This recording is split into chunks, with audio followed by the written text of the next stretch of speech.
5년 동안 뼈골 빠지게 혼자 돈 벌어왔던 게 반대로 나르에게 더 유리하게 되는 이 상황 자체도 아니 근데 웬걸? 나르 쪽에서 불복 신청을 해왔어요. 이런 미치. 전 진짜 무서운 게 나르시시스트인 것 같아요. 상대방을 엿먹이는 쪽으로 머리가 너무 잘 돌아가.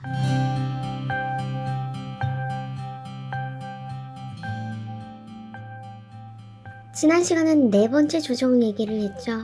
사실 조정기일에는 구체적인 금액 얘기가 대부분이었는데요. 참고로 예전에 혼인비용 산출 방식은 산정표대로 라고 했는데 구체적으로 어떻게 산출하는지 저도 네 번째 조정 때나 되어서야 알 수 있었습니다. 다시 말씀드리지만 육아비는 별도입니다. 나르와의 혼인비용 조정을 예로 들게요. 제 세전 연봉이 700만엔이라고 치고 곱하기 41% 287만엔을 A, 나르의 잠재적 연수입이 400만엔이라고 치고 곱하기 42% 168만엔을 B라고 하면 나르가 받을 수 있는 혼인비용은 연 A 더하기 B를 2로 나누어 나르의 잠재적 연수입의 42%, 즉 B 168만엔을 빼면 59만 5천엔. 그 59만 5천엔을 12개월로 나누면 월 5만엔.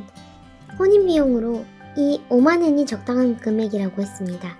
물론 조건은 유책 배우자를 특정할 수 없는 경우와 나르의 잠재적 연수입이 400만엔으로 인정될 경우에 한해서죠. 근데 신청인 나르가 주장하는 혼인비용은 적어도 6만 5천엔. 그래도 혼인비용 분담 청구 두세 번째 조정까지 나르는 내 잠재적 연수입이 100만엔 이하이니 10만엔은 줘야 한다고 떠들어왔었는데 많이 내려주긴 했네요. 참고로 이때까지만 해도 판사는 6만엔까지 내려보겠다고 했었습니다. 카테고리가 혼인비용 조정이기 때문에 잘잘못은 이혼 소송에서 따지고 혼인비용을 주는 프로세스에만 집중할 수밖에 없다는 뉘앙스였죠. 변호사 말로는 판사가 나르의 잠재적 연수입을 많이 쳐준 거라 하는데 분업의 폐해가 법조계에도 존재하는 것 같았습니다. 혼인비용이랑 이혼 조정을 합쳤으면 제대로 따져야지. 혼인비용 프로세스, 그 다음 이혼 프로세스. 일단 혼인비용의 금액을 정하는 절차가 우선시되는 느낌이었죠. 5년 동안 뼈골 빠지게 혼자 돈 벌어왔던 게 반대로 나르에게 더 유리하게 되는 이 상황 자체도 이해가 안 될 뿐더러 부부 공동부양의 의무와 책임에서 공동부부는 어디 갔는지 참. 누가 봐도 제가 피해자고 나르가 가해자인데 이혼은 이혼 재판에서, 혼인비용은 일단 이 시점에서 결론을 내고자 하는 걸로 보였어요.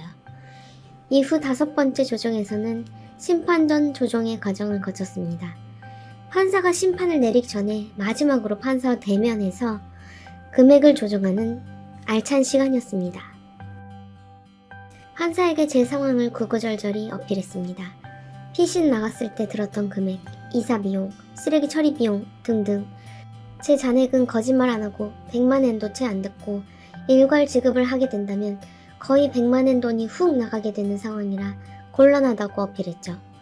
그리고 무엇보다도 전 피해자라고도. 심판 전 조정에서도 서로의 주장이 대립하여 결국 심판으로 진행하게 되었습니다. 2023년 올해 3월의 일이었습니다. 길고도 긴 조정을 거친 심판.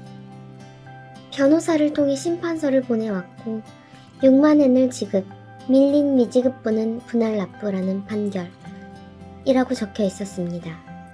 그나마 제 상황을 많이 고려해준 것 같은 판결이었습니다. 판사가 심판을 내리면 따를지 불복 신청을 할지 2주 안에 결정해야 했습니다. 저는 시간이 아까운 관계로 판결을 따르기로 했죠.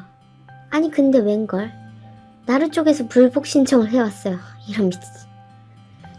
그리고 2022년 작년에 원천 징수표를 새로 요구해왔습니다.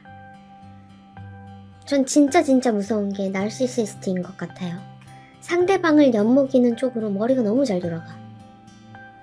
이게 무슨 소리냐면요. 웃기게도 저는 2021년에 비해 2022년 월급이 좀 올랐고 평가도 괜찮게 받았기 때문에 상여금도 꽤 받았던 탓에 연봉이 올라 있을 수밖에 없었습니다. 물가는 4%나 올랐는데 그런 고려는 법률상 존재하지 않았죠. 나르는 그걸 알았던 거예요. 2021년도 원천 징수를 기준으로 얘기해왔지만 2022년에는 올랐을 거 아니냐. 불복 신청하자 라고 했을 겁니다. 어째 타이밍과 시기는 절 도와주지 않네요. 나르의 불복 신청 후 2023년 3월 마지막 심판이 내려졌습니다. 결과는 매달 7만엔 지급, 미지급분 98만엔 일괄 지급. 음식이었다면 침을 뱉어서 주고 싶었지만 계좌의 채라 온갖 저주를 불어넣은 뒤 지불했습니다. 그리고 결심했습니다. 2023년 올해 안에 이혼하자. 참고로 이혼 소송은 당사자 없이 변호사들과 판사가 진행하게 됩니다. 전 변호사로부터 매 기일 진행 상황을 공유받고 매 주장 서면을 작성하는데 자료 제공을 했죠. 진짜 제 주변에 좋은 사람들이 많이 계셔서 버틸 수 있었던 것 같습니다. 지금은 그분들 덕분에 살아있습니다. 다시 한번 감사드립니다. 남의 인생 얘기가 참 흥미를 갖기 어려운 소재인데 꾸준히 봐주시는 분들이 계셔서 제작을 계속해온 것 같습니다. 구독과 좋아요로 응원 부탁드리며 다음 시간부터는 더 다양한 컨텐츠로 찾아뵙겠습니다.